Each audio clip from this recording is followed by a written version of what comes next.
अस्सलाम वालेकुम नाजरीन, मैं हूं अब्दुल 7 न्यूज़ में आपका इस्तकबाल है। होम मिनिस्टर महमूद अली साहब ने जो बयान दिया है टप्पा चबूतरा पुलिस के ऊपर अपनी बरहमी का इजहार किया है और अखबार के जरिए कमिश्नर पुलिस से भी टप्पा चबूतरा के मामले पर जो टप्पा चबूतरा इंस्पेक्टर ने मुसलमानों में दहशत फैलाने का काम किया था, होम मिनिस्टर महमूद अली ने इस पर अपनी सख्त नाराजगी बताई है और कमिश्नर पुलिस को कहा कि ऐसे अहदेदारों पर कार्रवाई करनी चाहिए।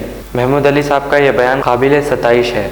Kidney centre and multi speciality hospital गुर्दे और बवासीर के इलाज का 40 साल मशहूर हॉस्पिटल, जहां हजारों पेशेंट्स क्योर हो चुके हैं। Doctor Hussaini international national award winner और दूसरे डॉक्टर्स और लेडी डॉक्टर्स की जेर खिदमत गुर्दे के तमाम अमराज का मुकम्मल ट्रीटमेंट किया जा रहा है। गुर्दे फेल हो चुके हों, डायलिसिस करवा रही हूँ, याद रखिए डायलिसिस कोई इलाज नहीं, इससे 1% भी गुर्दे रिकवर नहीं होते। हाँ, डायलिसिस टेम्पररी रिलीफ दे सकता है, लेकिन हमारे ट्रीटमेंट से गुर्दे फिर से फंक्शन में आ सकते हैं। गुर्दे श्रिंक हो गए हों या सिस्ट हो, गुर्दे की पथरी हो, कैसी भी गुर्दे की तकलीफ हो या पाइल्स यानी बवासीर, चाहे ब्लीडिंग हो या कोम, बगैर ऑपरेशन मुकम्मल क्योर ट्रीटमेंट का एक ही centre Ghazi kidney centre, DLRL main road opposite Vikas high school, Chandrayangutta, Hyderabad. Cell 9966930824 या 9391326261।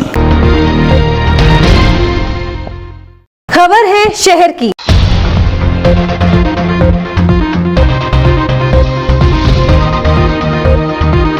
खबर है गांव की।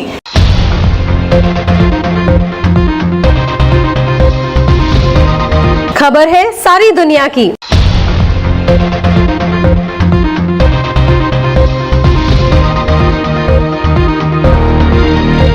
7H न्यूज़ पसंद आए तो लाइक कीजिए, शेयर कीजिए और सब्सक्राइब करना ना भूलें। 7H न्यूज़, आपकी आवाज।